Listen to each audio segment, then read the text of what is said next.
राधे राधे। आप सभी का बानी भक्ति चैनल पर बहुत बहुत स्वागत है।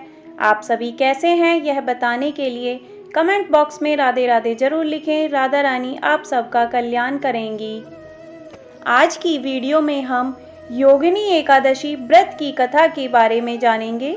जैसा कि हम सभी जानते हैं कि भगवान श्री हरि की पूजा और उपासना के लिए सबसे शुभ तिथि एकादशी मानी जाती है और हिंदू धर्म में एकादशी का बहुत ही महत्व होता है। प्रत्येक वर्ष में 12 माह होते हैं और एक माह में 2 एकादशी होती हैं।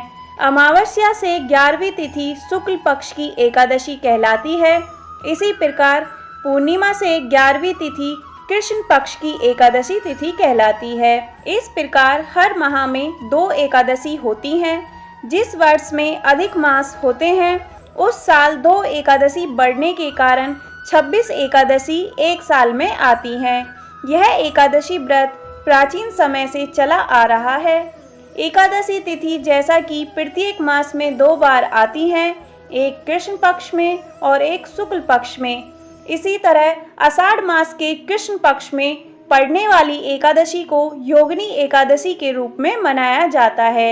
योगिनी एकादशी व्रत की पूजा विधि: एकादशी के दिन सुबह जल्दी उठना चाहिए, शौच आदि से निवृत्त होकर स्नान करना चाहिए और उसके बाद व्रत का संकल्प करना चाहिए। घर के मंदिर में साफ सफाई करनी चाहिए। भगवान विष्णु की प्रतिमा को गंगा जल से नहलाना चाहिए। दीपक जलाकर उनका सिमरन करना चाहिए। उसके बाद भगवान विष्णु जी की पूजा और स्तुति करनी चाहिए। भगवान विष्णु की पूजा में तुलसी के पत्तों का प्रयोग करना चाहिए क्योंकि भगवान श्री हरि को तुलसी अति प्रिय है। पूजा के अंत में भगवान विष्णु की आरती करनी चाहिए। शाम को भी भगवान विष्णु जी के समक्ष दीपक जलाकर उनकी आराधना करनी चाहिए। इस समय विष्णु सहस्त्र नाम का पाठ भी करना चाहिए। अगले दिन यानी द्वादशी के समय शुद्ध होकर व्रत का पारण मुहूर्त के समय पर व्रत खोलना चाहिए। सबसे पहले भगवान विष्णु जी को भोग लगाना चाहिए और उसके बाद भोग में अपनी इच्छा अनुसार कुछ मीठा भी शामिल करें और लोगों में प्रसाद को बांटना चाहिए। ब्राह्मणों को भोजन कराकर उन्हें दान दक्षिणा भी देनी चाहिए। एकादशी व्रत के कुछ नियम भी बताए गए हैं जिनका व्रत करने वाले को पालन करना चाहिए। इस व्रत के नियम एक दिन पहले ही शुरू हो जाते हैं। 10वीं तिथि की रात्रि में व्यक्ति को जौ, गेहूं या मूंग दाल से बना हुआ भोजन ग्रहण नहीं करना चाहिए। व्रत करने वाले को व्रत वाले दिन नमक युक्त भोजन नहीं करना चाहिए और हो सके तो 10वीं तिथि की रात्रि में भी नमक का सेवन नहीं करना चाहिए। एकादशी तिथि के दिन प्रातः स्नान आदि कार्यों के बाद व्रत का संकल्प करना चाहिए। इसके बाद कलश की स्थापना की जाती है। कलश के ऊपर भगवान विष्णु की प्रतिमा रखकर पूजा की जाती है। एकादशी के दिन व्रत करने वाले को व्रत की रात्रि में जागरण करना चाहिए। यह व्रत 10वीं तिथि की रात्रि से शुरू होकर द्वादशी तिथि के प्रातः काल में दान कार्यों के बाद ही समाप्त होता है और इस दिन भगवान विष्णु का अधिक से अधिक ध्यान करना चाहिए। योगिनी एकादशी व्रत का महात्म्य: धर्मराज युधिष्ठिर बोले, हे जनार्दन, अब कृपा करके आषाढ़ मास के कृष्ण पक्ष की एकादशी की कथा का वर्णन कीजिए। इस एकादशी का क्या नाम है तथा इसका क्या महात्म्य है, सो सब हमसे बताइए। श्री कृष्ण भगवान बोले, हे राजन, आषाढ़ कृष्ण एकादशी का नाम योगिनी एकादशी है। इसके व्रत से सभी पाप नष्ट हो जाते हैं। यह एकादशी इस लोक में सुख को देने वाली है तथा परलोक में मुक्ति को देने वाली है। इसकी तीनों लोकों में प्रसिद्धि है।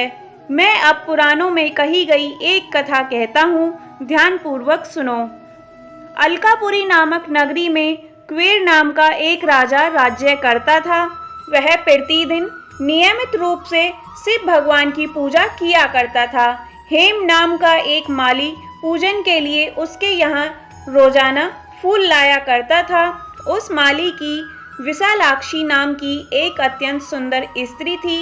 एक दिन वह मानसरोवर से पुष्प तो ले आया, परंतु काम आसक्त होने के कारण वह अपनी स्त्री से हास्य विनोद और रमन करने में लग गया। जब दोपहर तक माली पूजा के लिए पुष्प लेकर राजा के पास नहीं पहुंचा, तब उसने अपने सेवकों को आज्ञा दी कि तुम लोग जाकर हेममाली के न आने का कारण पूछो, क्योंकि वह अभी तक पुष्प नहीं लाया है। सेवकों ने जाकर पता लगाकर राजा को आकर सारी सूचना दे दी और आकर बोले कि महाराज, वह अति पापी है और कामी है। वह अपनी स्त्री से हास्य विनोद तथा रमन करने में लगा है। यह सुनकर कुबेर ने क्रोधित होकर माली को बुलाकर आने की आज्ञा दी। माली भय से कांपता हुआ राजा के सामने उपस्थित हुआ।